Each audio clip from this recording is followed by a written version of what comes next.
This is TWiT. For a while, vinyl, right? Everybody who's into vinyl. There is a big scandal going on in the vinyl world. Did you read about this? Oh, I read that this morning. Oh, my God. That's amazing. Yeah. So MoFi, M-O-F-I, is a company that's been around for decades. They're actually up our way in Sebastopol.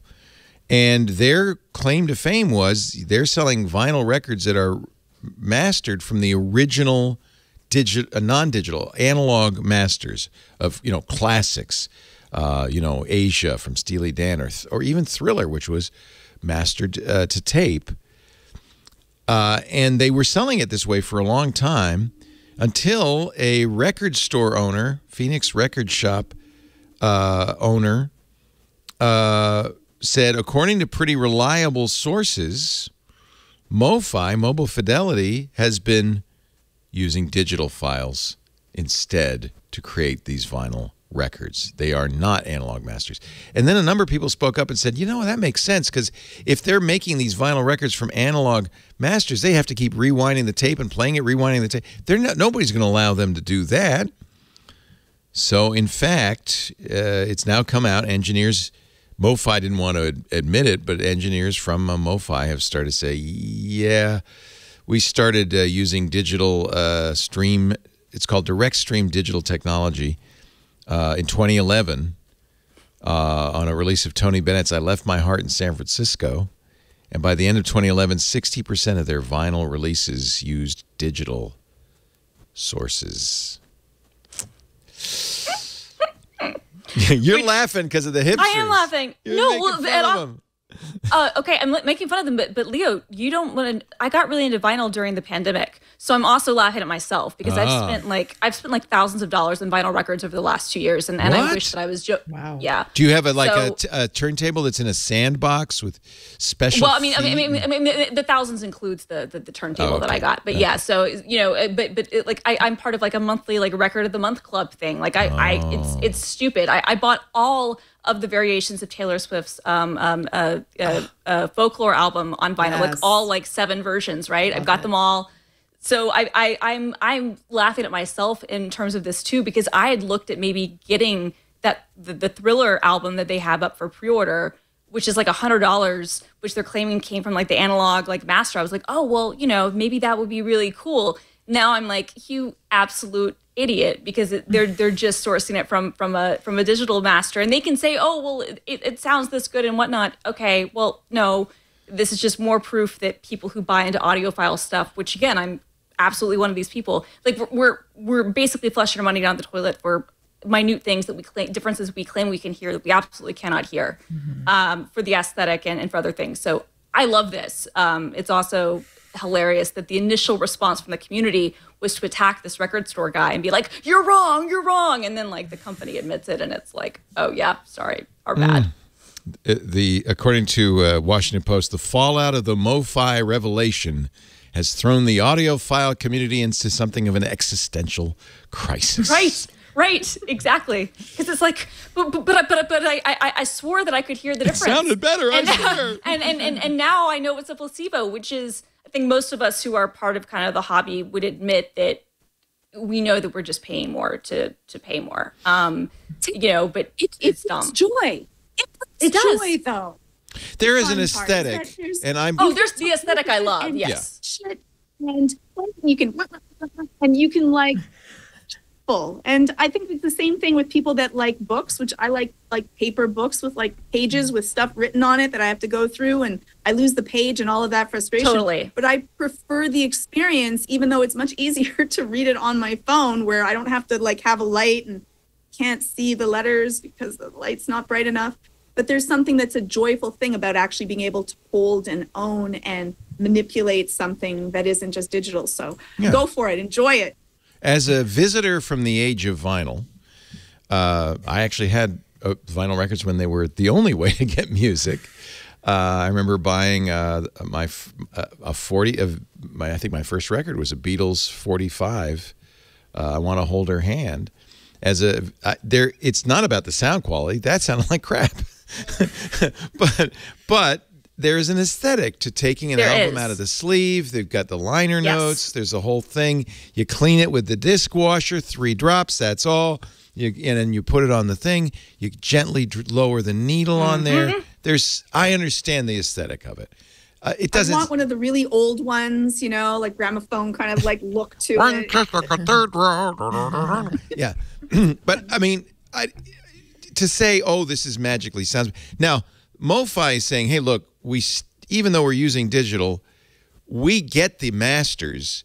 And we very carefully make this digital version. And they might actually have like a better master, because a lot of times the reason people get mad about digital masters isn't because there's anything wrong with it. It's because the mastering process or the remastering has been like crunched and compressed to the point that it sounds terrible. And you can actually hear and this isn't a BS audiophile thing. You can do like A/B sampling where there have been conclusive differences where you can take like a CD that was pressed in like 1990 and one that was pressed in 2015 and it's the same album and they sound very different because of the way the mastering process works. So it's possible that they still do a superior job with mastering and that they still have a better source material they're doing from this vinyl. But since a big part of their, whole thing has been like, oh, we're coming from like directly from the analog, which is especially with the fact that like vinyl plants are almost impossible for people to even get time on. Like things are backlogged so much that the additional time that you're adding to that would be untenable to do, especially to do like a large batch thing like the Thriller album where they said they do 40,000 copies. Like there's no way. You don't have to run the tape for every single vinyl pressing, but you have to run it more than once. You're making a number of shellacks. So that's what I'm saying. You have to do it at certain times, especially if you're going to be claiming you want like high fidelity recordings, right? Where you don't want it to sound like that. I want to hold your hand. Fourth generation that you had. Exactly. You don't want it to be that way. So I mean, I think that some of it is probably much ado about nothing, but it is funny to like see people who are still trying to convince themselves that it's better. That said, like they also sell, I wasn't aware of this, they sell super audio CDs. I'm super excited to see that the SACD market is coming back a little bit. Is it? Yeah, it seems to be, which there are like some pre-orders and coming soon re-releases on SACD. That's actually much more exciting to me. So you know what else? Go ahead.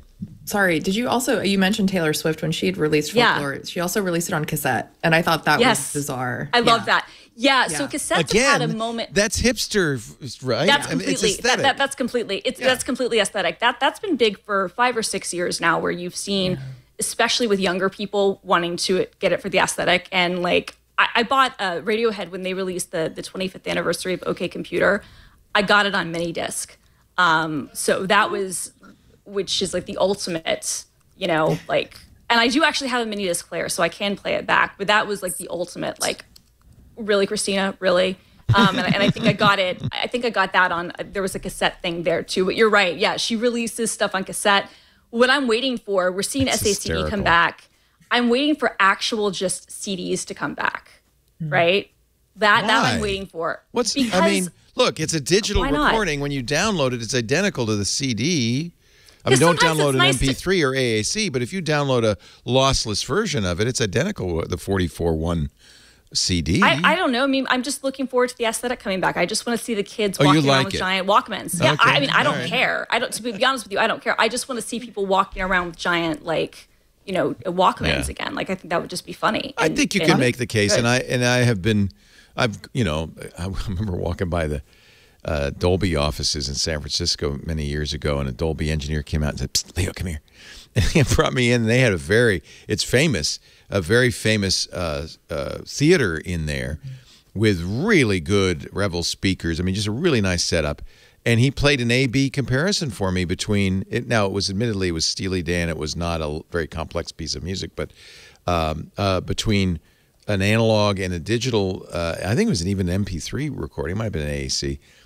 But remember, Dolby was very much into these digital compression technologies, and it was indistinguishable. And then I've also had people say, now listen carefully, and you can hear, there's some loss of fidelity in like the cymbal here. And if they teach you and tell you what to listen to, you can kind of tell an MP3, especially a 128 kilobit MP3 isn't as good as, say, a lossless version of the CD.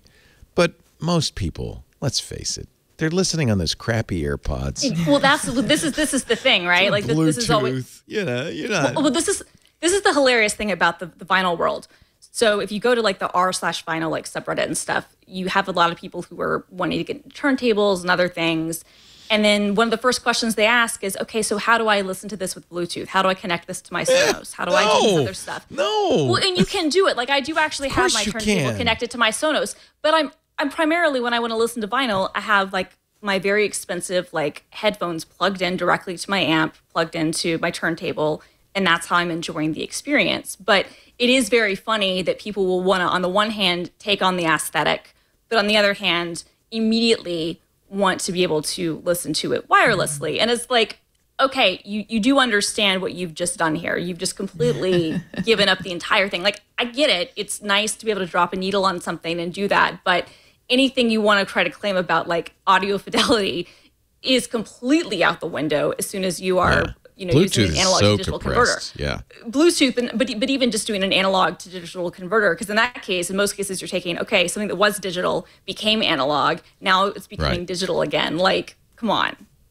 What kind of turntable do you have? It's the inception of everything. It's inception, exactly. What kind of turntable do you have, Christina? I can't remember right now, but it was you're no audiophile. I'm going to kick you right off I got it like 2 years ago, and I'm trying to remember which one it was. It was. You know what I love about you, though? And you're an enthusiast, and I recognize this because I'm kind of the same way, where you get into something, and then you have to do it in its entirety, whatever it is, right? And then you move on. Now it's the next thing. That was basically the thing. Like I got really into it for a period of time, and I'm not really as much anymore. But God bless the enthusiast. That's the joy in life, the passion for something. You care so much about it. It's a project. That's what it is. It's from project. Yeah, so I'm the same way. It's from. Yeah, and you know what? I don't know about you, but and Georgia, you probably confirm this, but it's because I'm ADD that even as a kid, the way I got functional with my attention deficit was I would hyper focus, and so everything for me was a project, was a hyper focused thing, because it's the only way I could really do it. And I think probably most of our audience is the same way. I'm guessing. Yeah, and it gives you all that wonderful dopamine as it's new and exciting. It feels good. And fun. Yeah. And then after a while, dopamine, other stuff comes, and then you move on to learning and experiencing something else. It's there's nothing wrong with it. Enjoy, have fun. Life's too short. See, we're okay. Don't mind that.